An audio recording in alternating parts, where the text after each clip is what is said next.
Fala pessoal, tudo bem com vocês aí? Quem está falando aqui é o professor Gustavo Treveira Anselmo Muraski e nós hoje vamos começar a aula número 28. Primeiro, alguns recadinhos importantes com relação ao Classroom. Primeiro, gente, sempre lembrando que a frequência mudou, certo? É muito importante vocês clicarem aí no link do número 1, certo? Para realizar atividade obrigatória, certo? Que será enviada para vocês, né? Para realizar a atividade e enviar. Pronto, sua presença ela está garantida. Gente, é muito importante vocês fazerem isso, porque isso representa a sua frequência e também, acho que a maioria dos professores também está utilizando para atividades aí da escola, beleza?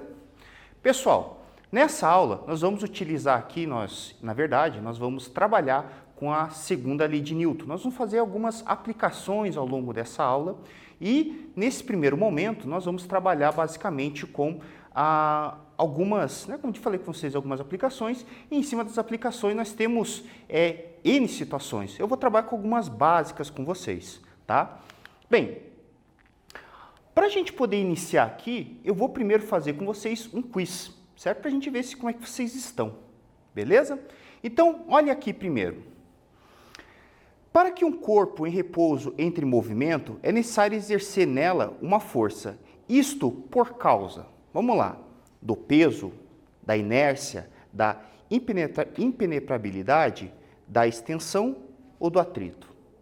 Só para iniciar os trabalhos aí, vou dar um tempinho para vocês e daqui a pouco a gente volta. Até mais.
E aí, galerinha, conseguiram resolver?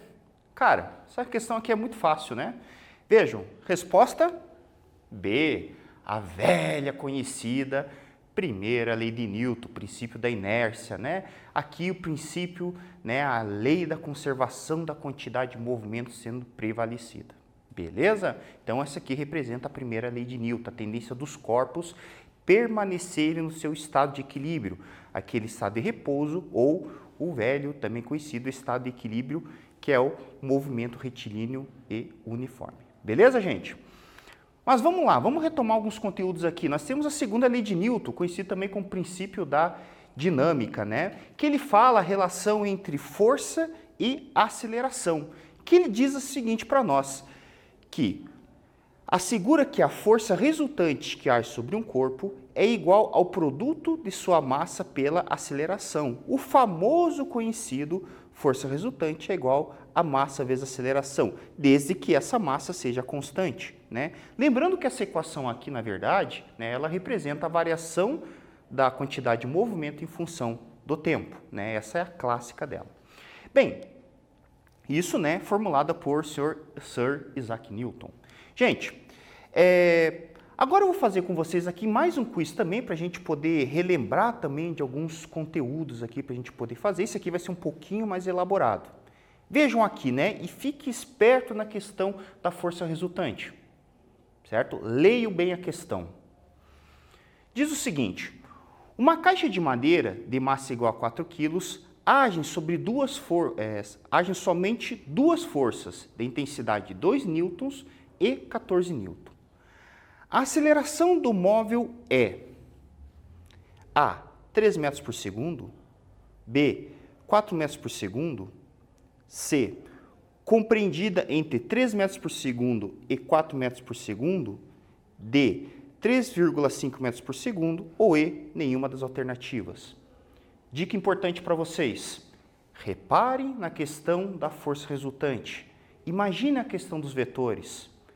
Lembrem da questão da força resultante ali. Lembre como é que é a questão dos vetores, né? A posição desses vetores. Lembre-se que força é uma propriedade vetorial, né? É uma grandeza vetorial, certo? Eu vou dar um tempinho para vocês pensarem aí e daqui a pouco a gente responde essa questão aí. Até mais!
E aí, pimpolhada, conseguiram resolver o exercício?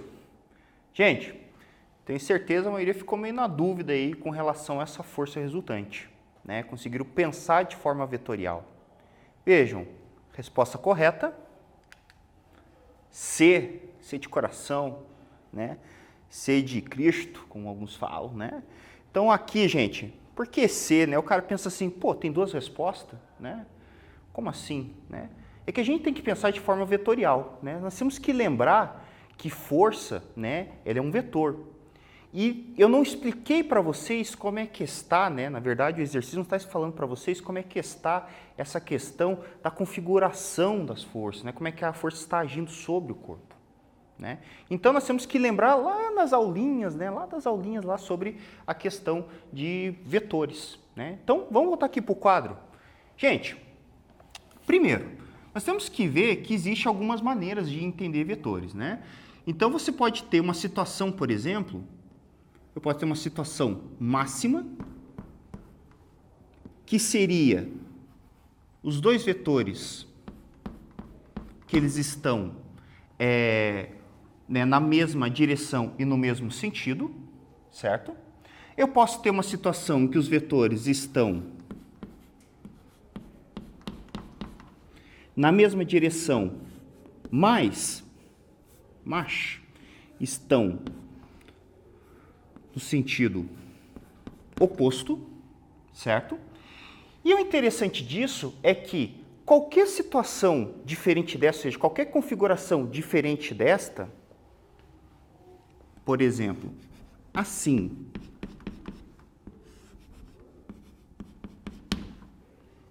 ou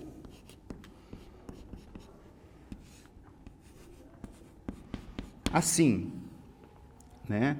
Por exemplo, com 90 graus ou mais aberta,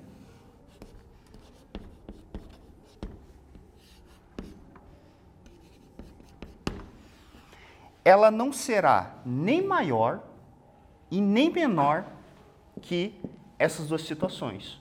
Ou seja, qualquer uma dessas situações aqui não será maior que essa aqui e nenhuma dessas situações aqui será menor que essa. Ou seja, a resultante disto aqui, né, está englobada nesse intervalo. Ou seja, nesse máximo valor e nesse mínimo valor. Então, por esse motivo que o resultado, ele pode ter dois, certo? Por esse motivo aqui.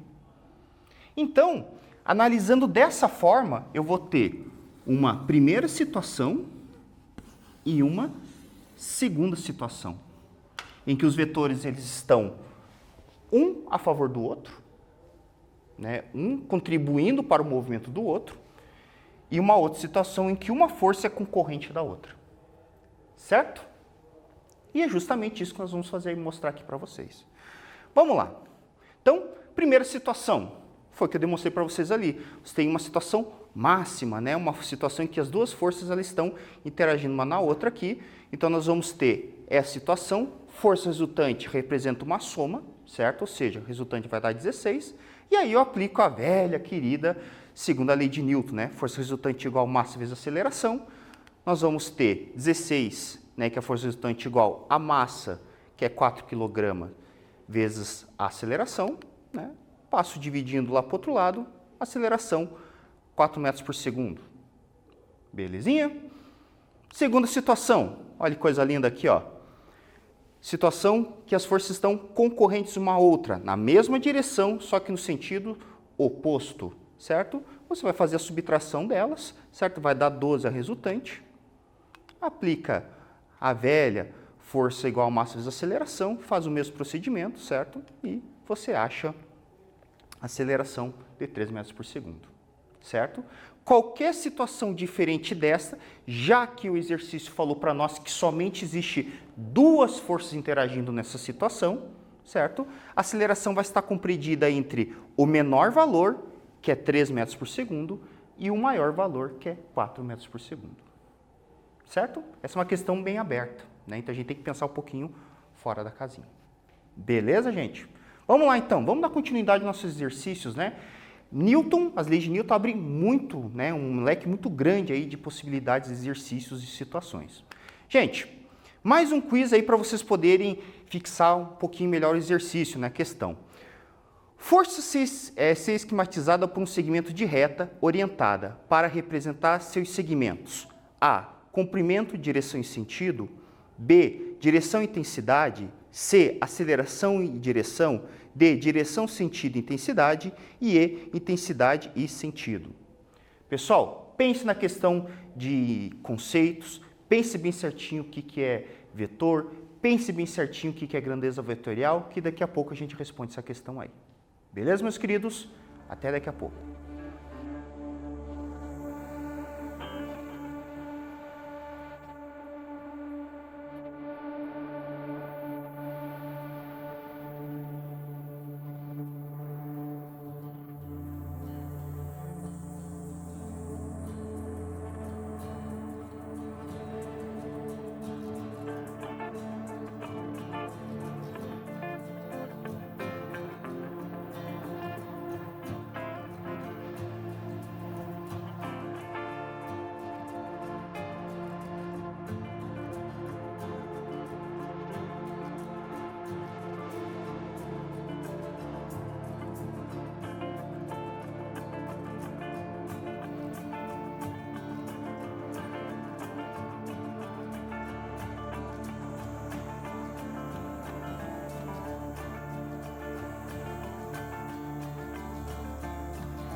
E aí, pessoal, conseguiram resolver o exercício? Né? Exercício bem facinho, bem baba aí, né, para vocês, mas é importante para a gente poder relembrar dos conceitos, né? Sempre lembrando aqui que conceito em física, né, ele é uma coisa muito importante, apesar de ser, né, maçante, o cara fala assim, pô, já respondi isso aqui 300 mil vezes, mas é importante a gente sempre frisar, né? Grandeza física é dividida em escalar e grandeza vetorial, né? Então, vejam, a força e segmento é representado, né, esquematizado por esse segmento de reta. Esse segmento de reta representa o quê? Direção, sentido e intensidade, né? Porque isso aqui é um vetor. Né? Então, muito importante lembrar disso. Vocês vão ver isso aqui praticamente no primeiro, segundo, terceiro ano. Né? E muitas vezes isso acaba sendo algo que lá, né, nos próximos estudos, vocês com certeza, muitas vezes vão cair em alguma pegadinha por causa que esquecem que isso é uma grandeza vetorial. Beleza? Mas vamos dar continuidade aqui, gente, aos nossos estudos. Lembrando que o nosso objetivo de hoje é fazer aplicações da segunda lei de Newton. E uma das coisas que eu quero falar com vocês é aplicar as segundas leis de Newton com a parte da aceleração tangencial, certo? Que é quando você tem a mudança, certo? Do objeto, né? A mudança da aceleração, melhor dizendo, a mudança da aceleração, certo? Com o aumento de velocidade envolvido.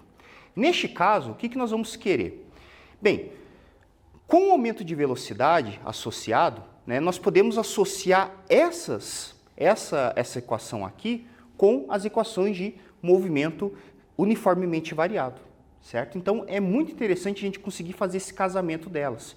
Ou seja, eu consigo relacionar a dinâmica com a cinemática. Né? É bem interessante isso, porque tem vários casos, vários exemplos, várias situações em que você, por exemplo, analisando lá quanto é que um veículo se deslocou, certo? Analisando, por exemplo, o coeficiente de atrito e tudo mais, você consegue saber qual é a velocidade desse veículo, né, com que ele bateu, por exemplo, certo? Dá inclusive para saber a questão de brincar de perito, por exemplo. Certo? Então, com essas ferramentas aqui, você consegue, né, facilmente, né, com um pouquinho, né, de física ali, você consegue determinar, por exemplo, qual é a velocidade, a distância percorrida e tudo mais.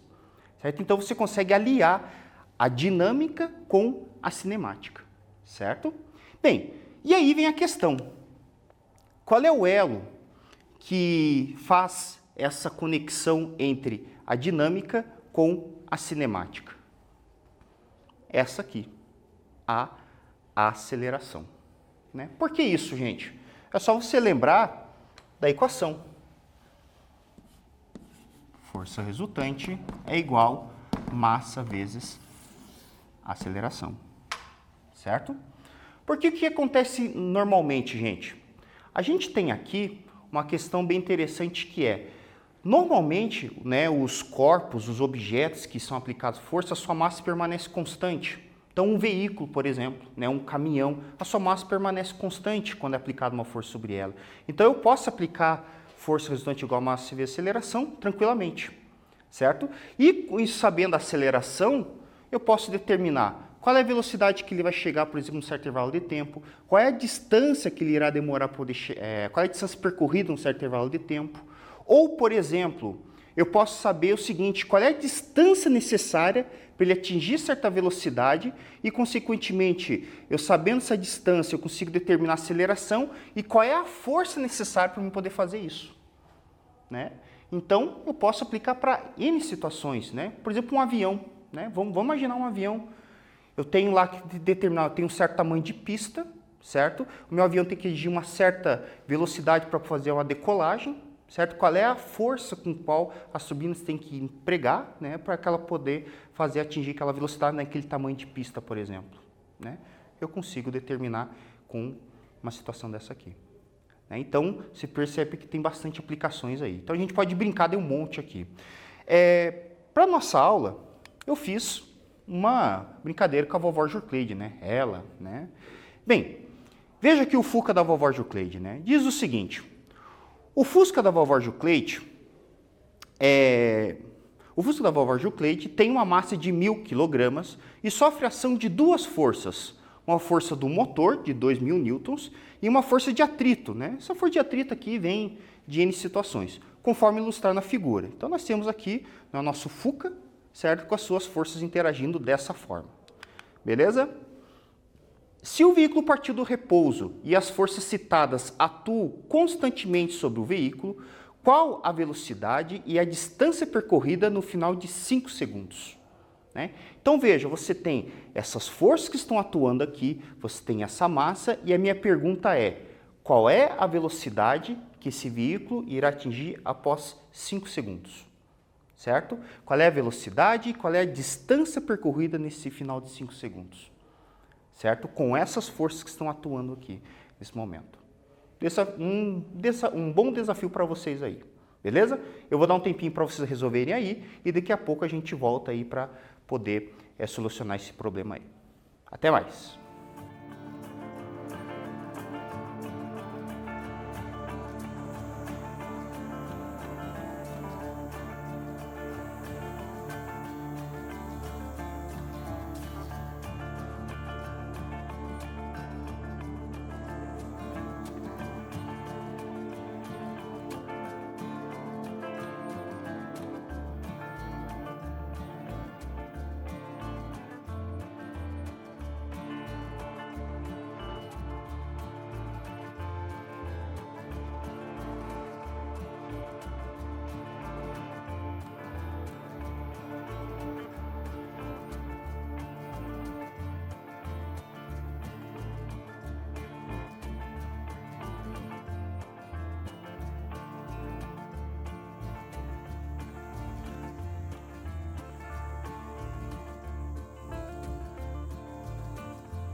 E aí, gurizadinha, conseguiram resolver o exercício? Vamos lá, vamos resolver esse exercício aqui. Muito simples, muito fácil, só que não, né? Eu sei disso, eu sei que vocês ficaram aí com dúvida, né? Eu tô ligado no esquema. Gente, primeira coisa, né? Lembra o duelo? Lembra o duelo que eu falei para vocês? Olha aqui, ó. Qual é o elo? O elo é a famosa aceleração. Sem aceleração eu não resolvo nada disso, gurizada. Entendeu, meninada? Eu não resolvo nada disso. Então eu preciso saber a aceleração desse negócio. Se eu não souber a aceleração, eu não faço nada disso. Aqui que está o segredo do negócio, certo? Eu preciso saber o mionzinho do negócio, preciso saber lá, achar o que conecta tudo isso. E o que conecta esse exercício é a aceleração, como eu já disse para vocês. Certo? Certo? Certo? Certo? Tranquilo? Beleza? Então, vamos lá. Gente, então, primeira coisa que eu vou fazer, vamos achar essa aceleração. Para achar aceleração, gente, eu vou aplicar a segunda lei de Newton, famosa força resultante igual massa vezes aceleração. Eu preciso saber a aceleração nesse caso, certo? Então, eu vou precisar aqui da força resultante e da massa do veículo. E olha que coisa linda aqui, ó. Eu já tenho tudo pronto no slide, não vou ficar escrevendo sujar minhas mãozinhas, né? Então, veja aqui, ó. Cálculo da aceleração, tudo dividido para vocês, coisa linda aqui, ó. Trabalho feito com amor. Vejam, calculei a força resultante, né? Por que a força resultante é desse jeito, gente? É só você olhar aquela configuraçãozinha lá de forças. Vejam, né? Você tem aqui força de 500, a força de 2000, né? Uma contra a outra. Elas estão na mesma direção, só que sentidos opostos, certo? Beleza? Então, feito dessa forma, o que a gente faz? Calcula a aceleração. Força resultante, substitui a massa e calculei essa aceleração. Achei a aceleração de 1,5 metros por segundo. Tranquilo? Beleza? De boas? Então, vamos lá. Calculando a velocidade. Aí vem a questão, qual equação que eu vou usar? Né? Qual equação que eu uso? Vou passar um truque para vocês. Vejam, nós temos essa equaçãozinha aqui, essa equação,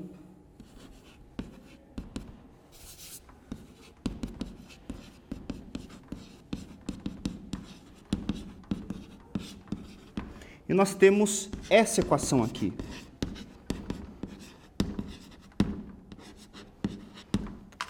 Gente, truque do professor Gustavo. Quando você tiver tempo, você vai usar essas aqui, ó. Essa equação você usa quando você tem tempo. Você usa essa equação, que é a equação de Torricelli, italiano, coisa linda, né? Você usa quando você não tem tempo. Simples. Certo? Tranquilo? Entenderam o macete do negócio? Eu dei o tempo para vocês. Qual era o tempo? 5 segundos.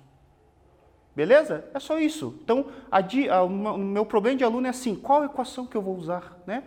Cara, é só olhar a questão do tempo que você tiver. Foi isso que eu fiz. Como eu tenho a equação do tempo, gente, tá ali, ó. Substituindo a equaçãozinha. Velocidade inicial 0, aceleração é 1,5, o tempo é 5. Como a gente já aprendeu lá na época da vovó Jurcleide, me ensinou, certo? Ela disse para mim aqui que faço a primeira multiplicação, achei a velocidade 7,5. Beleza? Agora, calculando a distância. Qual a equação que eu vou calcular a distância? Distância está relacionado com as posições aqui, certo? Então, eu tenho essa equação e essa, certo? Mas como eu tenho tempo, eu vou utilizar essa aqui, certo? Bonito, olha aqui, ó. Certo? Vou utilizar essa. Tá de boa aqui. Poderia utilizar essa? Poderia, porque eu tenho a velocidade. Mas eu quero utilizar essa aqui porque eu sou um cara legal. Então, olha ali, ó. Só fiz uma diferença aqui, passei esse carinha para o outro lado, mas é a mesma coisa. Então, resolvendo, substituir a questão da velocidade. A velocidade inicial é 0, porque ele partiu do repouso. Tempo é 5, aceleração e tempo. Como a gente já sabe, primeiro resolvemos o que está em parênteses, certo? E resolvendo a equaçãozinha aqui, vai ficar 1,5 vezes 25 dividido por 2. Multiplicação vai ficar 37,5 dividido por 2. E, finalmente, distância percorrida, 18,75. Beleza? Pessoal, muito importante, pegue esse exercício e resolva. A gente aprende resolvendo, suando, né? Os professores que estão de física aqui nessa sala sabem muito bem disso. A gente aprende refazendo exercício. Beleza? Muito importante isso. Refaça exercício, faça de novo. Se ficou brabo, vá dormir. Mas depois volta e refaça o exercício novamente. Beleza? Lembre-se, gente, de fazer os seus exercícios de novo, né? Refaçam as leis de Newton, né? Lembra da lei de Newton? Princípio da inércia primeiro aqui. Lembre-se da segunda lei de Newton, certo? Princípio da dinâmica, certo? Lembre-se das equações lá de movimento retilíneo uniformemente variado, né? Função horária da velocidade, função horária da posição, equação de Torricelli, que são esses carinhas aqui, certo? E não esqueça de fazer suas atividades lá no Class 1, beleza? Estamos aí, finalizando nossa aula aí e não esqueça de entregar suas atividades na escola para aqueles que estão entregando atividade impressa, beleza? Até mais, tchau para vocês, pessoal!